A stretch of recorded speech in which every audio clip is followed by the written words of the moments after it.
I was always the black sheep of my family. From the moment I could walk and talk, I somehow knew I didn't quite belong. My name is Julia, and for as long as I can remember, I was the one everyone compared to. Never good enough, never special, never enough to make anyone proud. My mother, God bless her, had a way of making me feel small without even raising her voice. She'd brush past my accomplishments as if they were invisible. "Well, it's fine, I suppose," she'd say about my drawings, my essays, or even my grades, while my sister's every little achievement got applause, gifts, and endless praise. My father, on the other hand, was the quiet type, the kind who'd sit in the corner of a room and nod politely, hoping peace would somehow magically appear. But peace never appeared. I felt it from the very start, like a shadow walking behind the glow of everyone else in the family.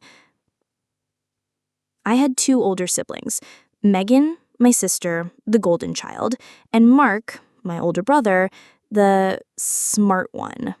Megan was everything I wasn't. Beautiful, charming, effortlessly liked by everyone. She had a laugh that could fill a room, and somehow everyone in the house just melted at her feet. And Mark, well, he wasn't cruel exactly, but he had this way of making me feel inferior without even trying. If I said something interesting, he'd roll his eyes or say, "Yeah, that's cute, Julia." Cute. That word haunted me more than any insult. Growing up, I tried my best to blend in, to be quiet, to avoid their laughter at my expense, but the harder I tried, the more invisible I felt. Birthday parties, school awards, family dinners, if there was a moment to shine, it was given to someone else. I learned early that my role in the family was simple: observe, serve, and never expect acknowledgement. Even my friends could tell. One night in high school, I remember crying in my best friend's kitchen. "Why do they always make me feel like I don't matter?" I asked through muffled sobs. She just hugged me, whispered, "Julia, some people are just blind to what really matters." I didn't understand then. I thought it was me. Maybe I was too sensitive, too quiet, too weird. At home, the small humiliations piled up like tiny knives in my chest. My mother would leave my room in the morning and announce to the family, "Julia, don't forget to pick up your mess before you leave. And don't forget, Megan has a piano recital tonight. She's the one we need to celebrate, not you." And that was just the start of the day. My father would mutter, "Don't mind her, Jules," but it never helped. School wasn't much better. My siblings' friends looked at me as if I were a minor inconvenience, and even my own cousins seemed to delight in reminding me I was different. I remember at one family reunion, a distant aunt whispered to someone, "Poor thing, she's always struggled to fit in." I overheard it. Every word felt like fire, burning a little piece of me each time. By the time I was 16, I realized something terrifying. I was invisible in a house full of people who were supposed to love me unconditionally. I was the punchline at family dinners, the last thought when plans were made, the forgotten birthday wish. And the worst part, I started to believe them. But deep down, even at 16, a spark remained. I wasn't going to stay small forever. I didn't know how or when, but I knew I had to prove them wrong. Not just for recognition, but to show them that the one they called the black sheep could one day leave them all behind. And that's when it happened. The first moment that made me realize that maybe, just maybe, I could escape this pattern. It was a small thing, almost insignificant at the time, but it changed everything. My sister Megan had gotten the lead role in the school play, and of course, my parents were glowing with pride. Everyone clapped and cheered for her. I tried to smile, but inside a storm was building. That night, I stayed up past midnight, sitting on my bedroom floor, writing. I wrote my dreams, my frustrations, my plans. I wrote about the future I wanted, the life where I wouldn't have to be the shadow, where no one could mock or diminish me. And as I wrote, something shifted. That quiet spark of resentment, of hurt, turned into determination. I didn't realize then that this small, private moment of rebellion would set the stage for everything to come. I didn't know that years later, the girl they ignored, mocked, and overlooked would become the one they couldn't ignore and wouldn't forget. But I didn't realize that was just the beginning of the nightmare. High school was brutal. Not because I didn't try. I tried harder than anyone, but because nothing I did seemed to matter. My sibling successes always overshadowed mine, and the family made sure I felt it. I remember my junior year science fair. I had spent weeks building a miniature model of a sustainable city, complete with solar panels and a tiny recycling system. I was proud of it. I thought maybe, just maybe, this time someone would notice. On the day of the fair, my project was displayed next to my brother Mark's. He had made some basic volcano experiment that erupted lava every few minutes.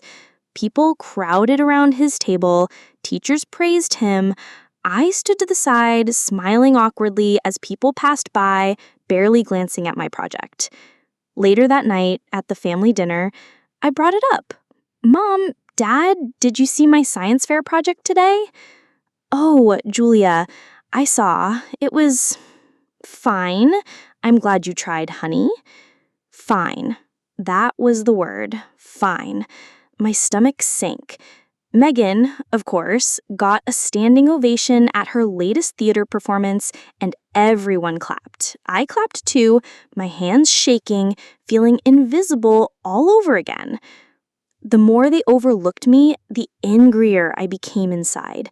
I started spending more time alone, buried in books, writing, and secretly working on things that excited me. I learned early that the world outside my family didn't care about my place at the dinner table. If I wanted to be recognized, I'd have to make it happen myself. But the cruelty at home wasn't always subtle. My older brother Mark had a way of picking at me that always cut deep. One evening, I remember we were watching TV, and he casually said, "You know, Julia, if you spent half as much time on your appearance as you do on that silly homework, maybe people would take you seriously." I froze. I wanted to scream, to fight back, but the words stuck like glue. I ran up to my room and slammed the door. I hate feeling small, hate that he could wound me with a single sentence. And worse, my parents didn't say anything. They just continued eating dinner like nothing happened. Even at school, I felt the weight of being different. Teachers liked me, but I wasn't popular. Classmates whispered when I walked by, sometimes mocking me, sometimes ignoring me entirely. I began to understand a bitter truth. People only see what you show them, and in my family's eyes, I had always been the shadow. Then came graduation. I had worked so hard, earned good grades, and was accepted into a scholarship program that could change my life. I imagined the pride in my parents' faces, the sense of belonging, maybe even the hint of admiration I craved. I should have known better. At the ceremony, my parents barely glanced at me. My mother whispered to my sister, "At least Megan got the top award. That's what matters." I felt my chest tighten, my hands trembling. Not a single word of encouragement, not a hint of recognition. I wanted to vanish. I wanted the ground to swallow me whole. Later, my friends congratulated me, but the hollow feeling lingered. Even as I accepted my scholarship letters and letters of recognition from teachers, the memory of being ignored at my own graduation burned in my mind. It was a wound that would take years to heal, and a fire that would fuel everything I planned to do next. I knew then, as I packed my bags to leave for college, that leaving wasn't just about education. It was about escape. escape from the constant judgment, the endless comparisons, and the family that couldn't see me for who I truly was. I was determined to prove them wrong, to create a life where I was in control and where no one could diminish me again. But leaving home didn't erase the past. It followed me like a shadow, reminding me of every insult, every slight, every time I had been called the black sheep. And little did I know, the deeper the shadow of my past grew, the brighter the fire of my future would burn. I was about to step into a world that didn't know who I was, and that was exactly how I planned it. But I didn't realize that stepping into that world would come with challenges I hadn't even imagined. Leaving home for college was both liberating and terrifying. I remembered the night before my flight, my suitcase packed with clothes, notebooks, and a tiny box of mementos I couldn't bear to leave behind. I said goodbye to my parents, though goodbye felt hollow. My mother barely looked at me, and my father gave me a weak, almost apologetic smile. Megan and Mark waved with that perfect mix of indifference and superiority that always made my skin crawl. The plane ride felt like a rebirth. For the first time, I was truly alone, with no one to belittle me, no one to compare me, and no one to remind me that I was the family's black sheep. I vowed then and there, I would make them regret underestimating me. I would show them that their golden children weren't the only ones who could succeed. College was everything I hoped it would be, and more. I threw myself into my studies, made friends who appreciated me for who I was, and started discovering talents I hadn't dared to explore at home. For the first time, I felt seen. Professors praised my work. My peers sought my opinion. I joined clubs, gave presentations, and even won my first academic award, something tangible that proved my abilities weren't imaginary. But even miles away, my family found ways to make me feel small. Letters from home arrived occasionally, each one dripping with subtle criticism. Don't forget to write your sister about her play, Julia. And remember, it's important to stay humble, Julia. Not everyone can be as gifted as Megan. I crumpled the letter in my hands. Gifted. That word again. It wasn't for me, of course. It was never for me. But instead of sinking into sadness, I turned it into fuel. If they didn't see my worth, I would make them notice eventually, whether they liked it or not. College life also brought new friendships and some betrayals. I had a roommate who pretended to be supportive, but tried to steal credit for my ideas in group projects. I realized quickly that not everyone could be trusted. But each setback taught me resilience. Each betrayal became a lesson in discernment. I learned to navigate the world on my own terms. By my sophomore year, I had a clear plan. Graduate with honors, get into a top graduate program or a prestigious company, and build a life so successful that no one could deny my accomplishments. I didn't want revenge at first, I just wanted freedom. But slowly, the idea of proving my family wrong started to take shape. It became a quiet, burning obsession. The pivotal moment came during my college summer break. I went home for the first time in years, hoping maybe my family had softened, or at least that I could show them how much I had grown. I was wrong. Megan greeted me with her usual fake smile. "Oh, look at you. You're still trying." Trying. That word stuck in my throat like a jagged stone. Mark barely acknowledged me, and my mother barely looked up from her phone. It was like nothing had changed. All my achievements, all my efforts, they didn't matter. I remember sitting at the dinner table, my hands clenched under the table, my chest tight, trying to swallow the anger and humiliation that bubbled inside. That night, I realized something. If I wanted to be recognized, I couldn't wait for them to notice. I would have to make them. I would rise so high, achieve so much, that they would be forced to acknowledge the one they had spent years trying to suppress. And that's when I started laying the groundwork. I worked extra hours, took challenging internships, and networked relentlessly. Every small victory became a stepping stone toward the life I wanted, the life where the girl they ignored would become the woman they couldn't forget. But even as I built my independence, I didn't know just how deep their jealousy and manipulation ran. I thought leaving home would mean leaving the past behind. I was wrong. Because the more I grew, the more I realized they weren't just going to let me succeed quietly. My first real taste of success came sooner than I expected. I landed a high-profile internship at a well-known firm, something I had dreamed about since college.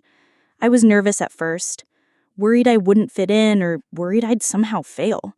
But the moment I walked into that office, I felt a spark of confidence I had never felt at home. This was my world now, a place where people judged me by what I could do, not by what my family thought of me. I worked tirelessly. Late nights, early mornings, countless cups of coffee. But it was worth it. My efforts didn't go unnoticed. My supervisor praised me publicly, colleagues sought my advice, and I started building a professional reputation for intelligence, creativity, and reliability. For the first time in my life, recognition felt real. Not forced, not half-hearted. It was earned. Then came the subtle shifts from home. Calls from my mother became less about genuine concern and more about updates on Megan and Mark. "Julia," she said one evening, voice smooth but sharp, "Megan just got a promotion at her theater company. You should be proud of her." "Of course," I said, forcing a calm smile over the phone. Inside, something tightened. Proud of Megan always. But when would they be proud of me? I didn't ask. I didn't need their validation. Not yet. But it wasn't just my mother. Siblings started showing thinly veiled jealousy. At one point, Megan accidentally posted a photo online with the caption, "Some people just try too hard." I knew it was about me. Mark made snide comments at family gatherings about how I was living in a fantasy world with my ambitions. I realized then that success didn't erase the toxicity of family. It just made it sharper, more pointed. They couldn't mock my lack of achievement anymore, so they attacked my personality, my confidence, my choices. But instead of breaking me, it hardened me. Every insult, every underhanded comment, every subtle attempt to belittle me became fuel. Then came a turning point, a major project I was leading at work. It was ambitious, high stakes, and had the potential to be a career-defining moment. I poured everything into it, and it paid off. The project was a huge success. Recognition, praise, and even a small award followed. When I called home to tell my family, I expected at least a little congratulations, maybe even a hint of pride. But no.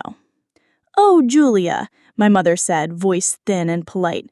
"That's nice, dear, but are you sure you want to keep working those hours? You'll burn out before anyone even notices." Not even a hint of genuine pride. And Megan and Mark, they barely responded, as if my success was irrelevant or worse, threatening. It was then that I realized something crucial. My family had never wanted me to succeed. Not really. They wanted me to stay small, easy to dismiss, and predictable. My achievements, my independence, my ambition, they were all threats to their delicate ecosystem of their superiority. And that's when the first real idea of revenge planted itself in my mind.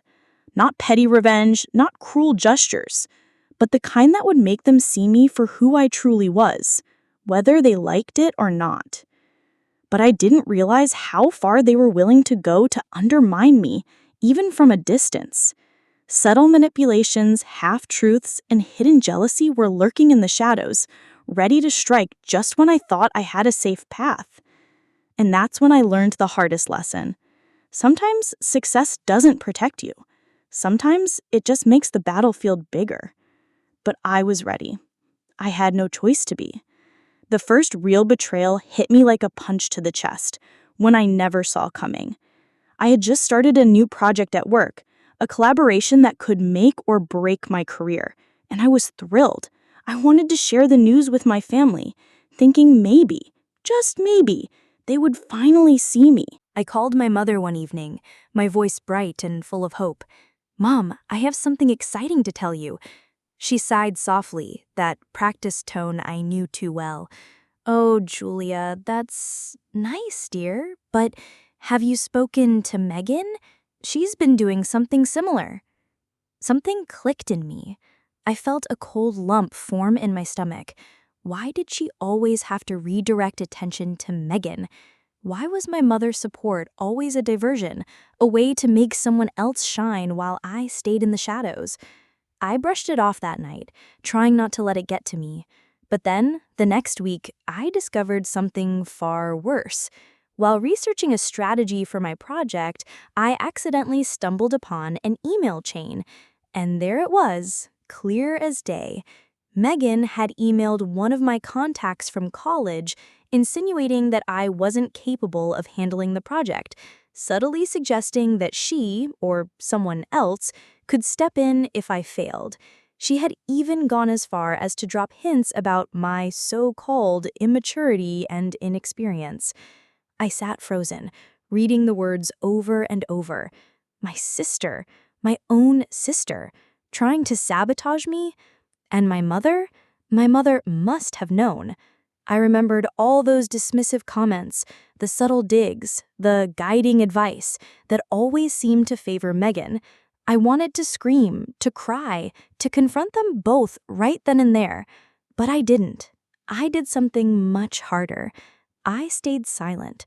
I bottled up the anger, the hurt, and the betrayal, and I turned it into focus. For the first time, I truly understood the depth of my family's jealousy. It wasn't just about petty insults or comparisons anymore. It was deliberate, strategic, meant to keep me in a cage of self-doubt. I also realized something important. They underestimated me.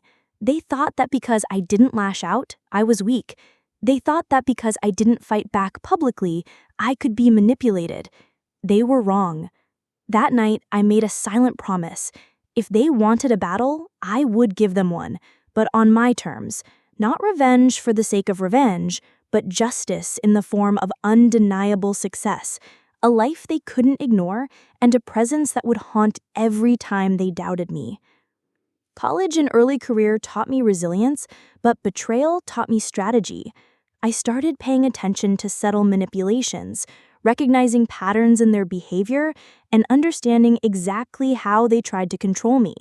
I began documenting everything, not because I planned to expose them immediately, but because I wanted a record, proof that I had endured their tactics and survived. And it worked. My career continued to flourish. I gained promotions, accolades, and respect from people who actually mattered. But every success was tinged with a quiet satisfaction. I was building a life they couldn't touch, a life that would eventually force them to see me for who I truly was. Yet, as my professional life skyrocketed, so did the stakes. I began noticing subtle attempts to interfere, comments dropped in professional circles, calls from relatives questioning my decisions, and even old family friends who suddenly seemed interested in undermining me. It was then I realized something chilling. The deeper I climbed, the more they tried to pull me down. And that's when I understood the truth about family. Sometimes the people who should love you the most are the ones who fear your success the most. I didn't know it yet, but the moment of real confrontation, the one that would shake my family to their core, was coming. And I was ready, but I didn't realize how far I would have to go to get their attention. By the time I hit my late 20s, I had built a life that was entirely my own. I wasn't just surviving anymore, I was thriving. I had climbed the ranks at my firm, earned respect in my industry, and developed a network of mentors and friends who genuinely valued me. For the first time, I felt untouchable. But success didn't forget me.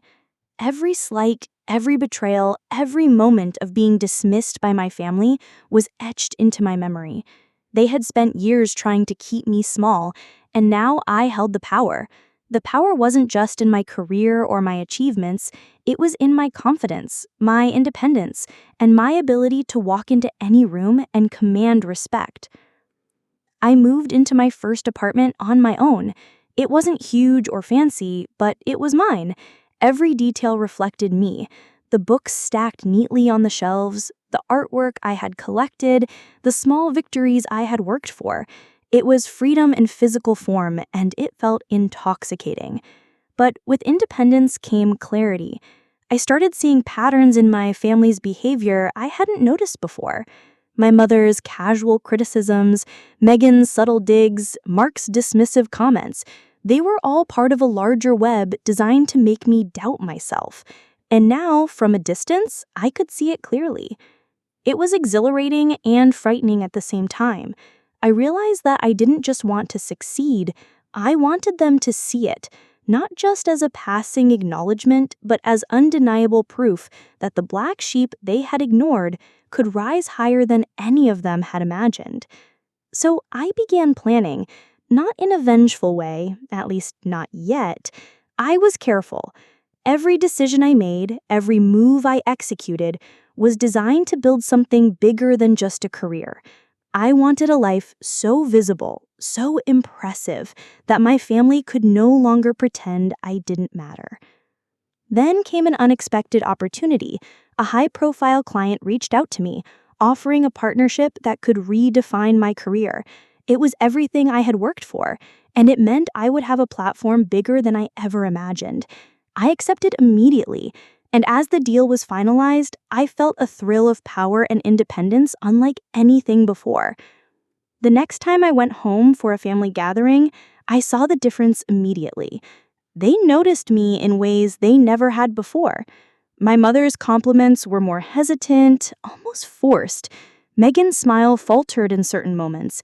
Even Mark seemed a little uneasy around me, as if suddenly I was a presence that couldn't be ignored. But I didn't gloat. Not yet. Part of me wanted to, of course. The satisfaction of seeing them squirm was tempting, but I held back. I knew the most satisfying victories were the ones that were deliberate, well-timed, and impossible to deny. It was during that visit that I began dropping subtle hints. I shared stories of my successes, my promotions, and my growing influence in my industry, but always in passing, never in a confrontational way. My mother would nod politely, Megan would roll her eyes just slightly, and Mark would make a small, dismissive remark. Inside, I was smiling. I was playing a game that I had only begun to understand. I had learned patience, I had learned strategy, and most importantly, I had learned that power, real power, wasn't just about wealth or recognition, it was about control. By the end of that visit, I realized something. The stage was set. The tools were in place. The only thing left was to decide how and when to confront them, to make them see me, really see me, in a way that couldn't be ignored or dismissed. But I didn't know how far I would have to go to get their attention. The next time I returned home, it wasn't just a casual visit. It was a family event, a reunion that brought cousins, aunts, uncles, and even distant neighbors together. Normally, these gatherings filled me with anxiety. The whispers, the comparisons, the subtle digs, they were like a second skin I couldn't peel off. But this time was different. I had changed. I wasn't the timid, overlooked Julia anymore. I was confident, independent, and I realized powerful in a way they weren't prepared for. The drive into my old neighborhood was strange. Everything looked smaller than I remembered, tighter, almost suffocating. Yet I felt taller, stronger. I parked in front of my childhood home, took a deep breath, and stepped out. Inside, the atmosphere was the same. Laughter, chatter, the smell of my mother's cooking. But the moment they saw me, the dynamic shifted. My mother's smile was tight, her eyes scanning me like she was reassessing what she had always assumed. Megan's usual confidence faltered slightly, though she tried to mask it with a rehearsed grin. Mark barely looked me in the eye, perhaps sensing that I was no longer the girl he could dismiss with a casual remark. The first few minutes were tense, but I played it carefully. I laughed when appropriate, complimented relatives, and acted as if everything was normal. But the tension was palpable, and I could feel it like a live wire in the air. Dinner was the turning point. We sat around the table, and my mother began, as usual, recounting everyone's accomplishments, highlighting Megan and Mark in particular. Megan has been so busy with her work, she said, her voice sweet but calculated. And Mark just got promoted again. Julia, you must be proud of your siblings. I smiled faintly, calm and composed, letting her words wash over me. Inside, though, a storm was building. I didn't respond immediately. Instead, I shared updates about my work casually, mentioning a recent project that had earned public recognition. I didn't boast, I simply stated facts. But as I spoke, I noticed their reactions: sharp intakes of breath, quick sideways glances, the slightest stiffening of posture. They were paying attention now.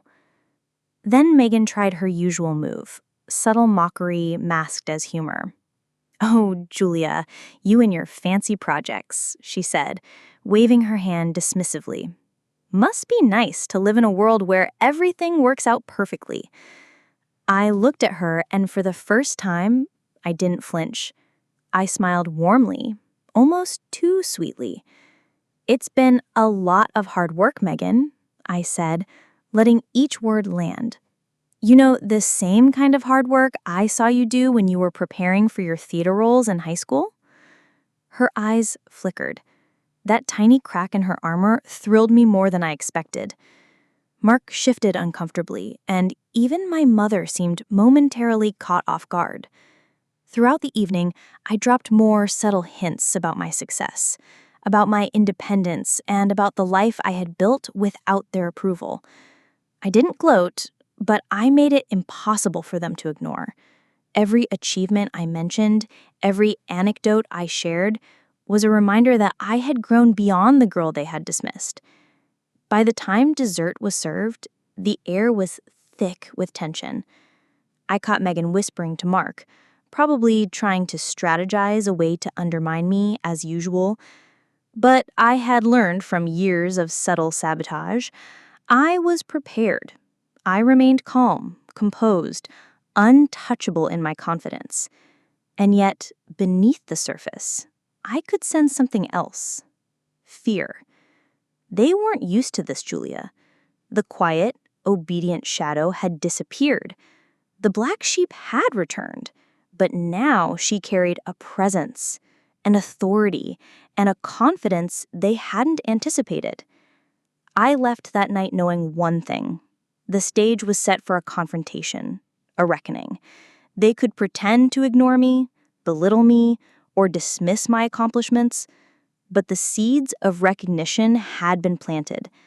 And soon, very soon, they would see just how much I had grown. But I didn't yet realize that some of their attempts to undermine me had gone deeper than I could have imagined. Some of the sabotage I would uncover in the days to come would shock me to my core and test just how far I was willing to go for the justice I had silently promised myself. The confrontation I had been preparing for finally arrived, though I didn't plan for it to hit so suddenly. It started innocently enough during a casual family brunch a few weeks after the reunion. I had come home to celebrate my latest career milestone, a promotion that placed me in a position of real influence. I expected the usual politeness, the rehearsed smiles, the subtle dismissals, but what I didn't expect was the way everything would unravel in a single afternoon. We were seated around the breakfast table, the smell of pancakes and coffee filling the room, when Megan, in her usual chipper voice, remarked, "So, Julia, are you still, doing those corporate things? Sounds stressful." I smiled sweetly, letting her words hang in the air for a moment. "Yes, Megan," I said calmly, "and it's been very rewarding. I've been leading a team of 20 people, launching projects that have gained national recognition." Her face tightened, almost imperceptibly, and Mark shifted in his seat. My mother glanced up from her coffee, suddenly quieter than usual. I didn't stop there. I laid out my accomplishments carefully, not to boast, but to ensure they heard me. Each word was deliberate: the awards, the projects, the recognition, all undeniable proof that I had built something extraordinary without their support or approval. Then, as if on cue, the conversation turned darker. Megan tried to dismiss me, making a snide remark about my long hours at work and how I probably forgot what family looks like. That was the moment I chose to stop being subtle. I leaned forward, slightly, my voice measured but firm. Megan, I didn't forget what family looks like. I just realized a long time ago that the family I grew up in sometimes didn't see me for who I truly am. The room quieted. My mother's hands trembled slightly as she reached for her coffee cup. Mark's jaw tightened. Even Megan looked shocked, unprepared for the directness I had cultivated over years of careful planning. I continued, letting the words flow steadily, calmly, but with all the force of years of hurt behind them. I reminded them of the graduations I had been ignored at, the projects they had belittled, the subtle sabotage they had attempted when they thought I wasn't paying attention. I mentioned the emails I had discovered, the manipulations by Megan, the dismissive words of my mother, and the passive support of my father that had allowed it all to continue. At first, they were defensive. "Juliet, you're exaggerating," my mother said, voice tight and sharp. "We always supported you." I shook my head. "No, you didn't. Not really. You celebrated my siblings at my expense. You undermined me, whispered and manipulated. And I noticed it all." Megan scoffed. "Oh, please, Juliet, you make it sound like a conspiracy." I let her scoff hang for a moment, then revealed the emails I had discovered, the undeniable proof of her attempts to sabotage me. The room froze. My mother's face drained of color. Mark looked like he wanted to disappear into the floor. And Megan's mouth opened and closed as if she couldn't find words to defend herself. I didn't yell. I didn't scream. I didn't cry. I let the evidence speak for itself. I had spent years planning this moment, gathering proof, and now it was impossible for them to deny. There was a long, heavy silence. Finally, my mother whispered, almost too quietly to hear, "Julia, we didn't know you noticed." I smiled, not a triumphant smile, but a calm, confident one. I noticed. I noticed everything, and I decided long ago that I wouldn't let it define me. I wouldn't let it stop me. But now, you need to see me for who I am. The girl you ignored, belittled, and underestimated, she's gone. The woman standing here is the one you cannot ignore. The tension in the room was unbearable. Megan's usual confidence had shattered. Mark looked guilty, unsure of what to say. My mother's face was a mix of shock and the first real hint of regret I had ever seen. And yet, even as I had achieved the confrontation I had imagined for years, I realized this was only the beginning. This was the moment they understood the scope of my power, but they hadn't felt the full weight of it yet. Because knowing and seeing were one thing. Feeling the consequences of underestimating me, that would come later. I left that brunch knowing one thing. I had shifted the balance. The black sheep had spoken. The shadow had emerged as a force they could no longer ignore. But I didn't yet realize just how far I would push this, and how deeply their envy and desperation would entangle the final act of my revenge. After that brunch, I knew I had made my point, but I also knew that simply confronting them wasn't enough. Words could be denied, twisted, or forgotten. If I wanted them to truly understand the consequences of years of neglect, belittlement, and sabotage, I had to act strategically. I had to let my life speak for itself, and then, at the perfect moment, show them just how much power I had massed. The first step was subtle. I began inviting them, carefully, to events and gatherings where I knew they couldn't ignore me. I made sure my successes were visible. Award ceremonies, charity galas, professional conferences. But I didn't gloat. I simply let them see. Each time I appeared, polished, confident, and in control, it was a reminder that I had built a life entirely on my own terms. Megan tried her usual tactics: sarcastic remarks, subtle undermining, even friendly advice about how I should tone things down. But I was prepared. I had learned patience and restraint. I smiled, nodded, and let the world see my grace under pressure. Each attempt to belittle me only highlighted their insecurity. Then came the big move. I had worked with a mentor for months to land a high-profile partnership that would put me in the public eye and give me a platform far beyond my family's reach. When the announcement went public, it was impossible for them to ignore. My name appeared in major publications. Interviews followed.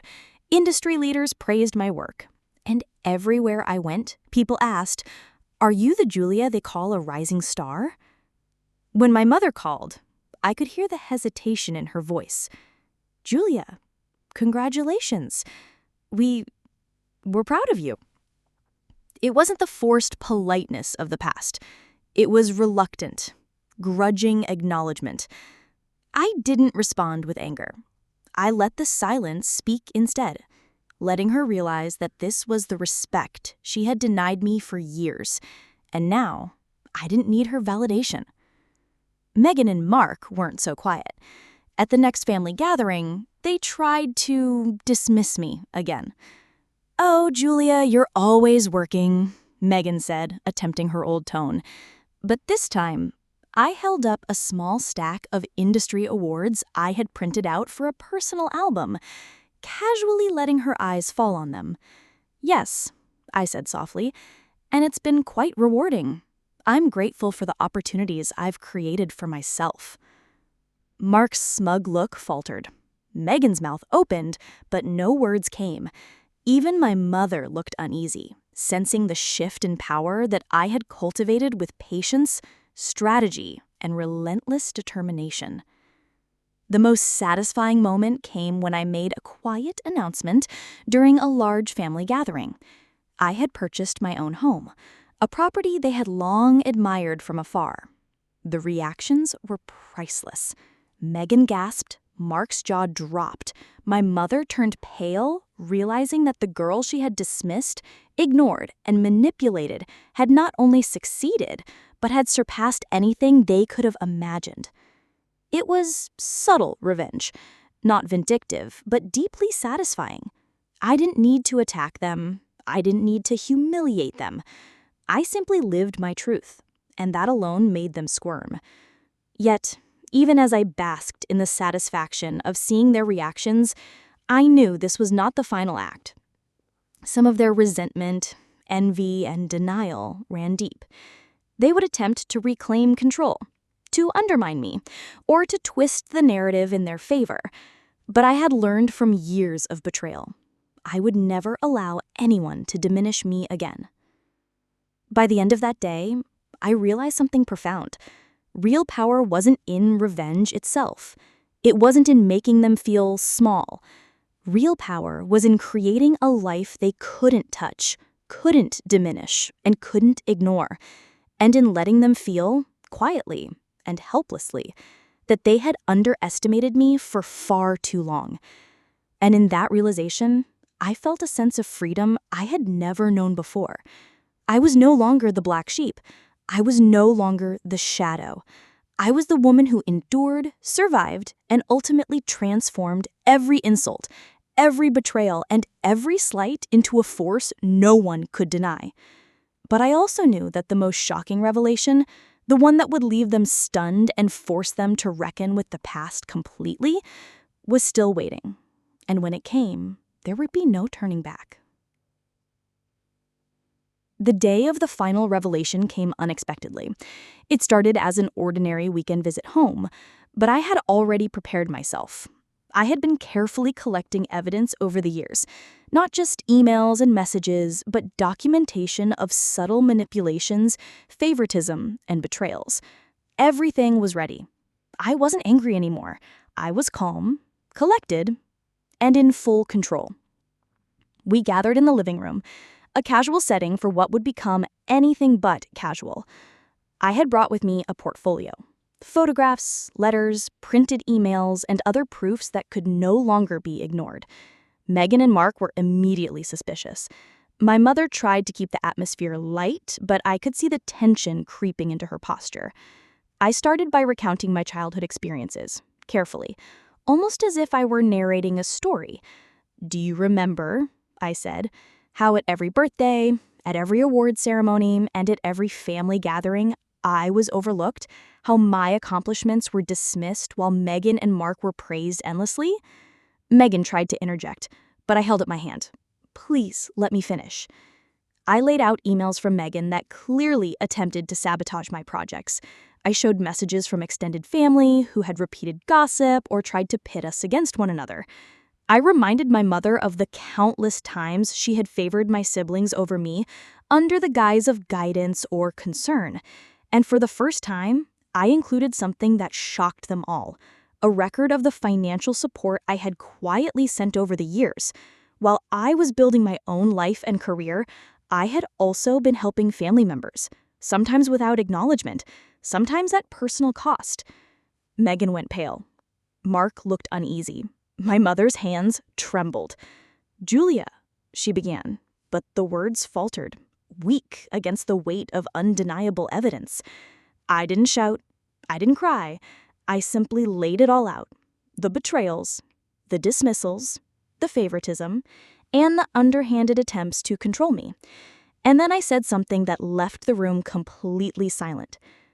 I did all of this, built my career, earned my independence, created a life I'm proud of, while you were busy ignoring me, belittling me, and trying to hold me back.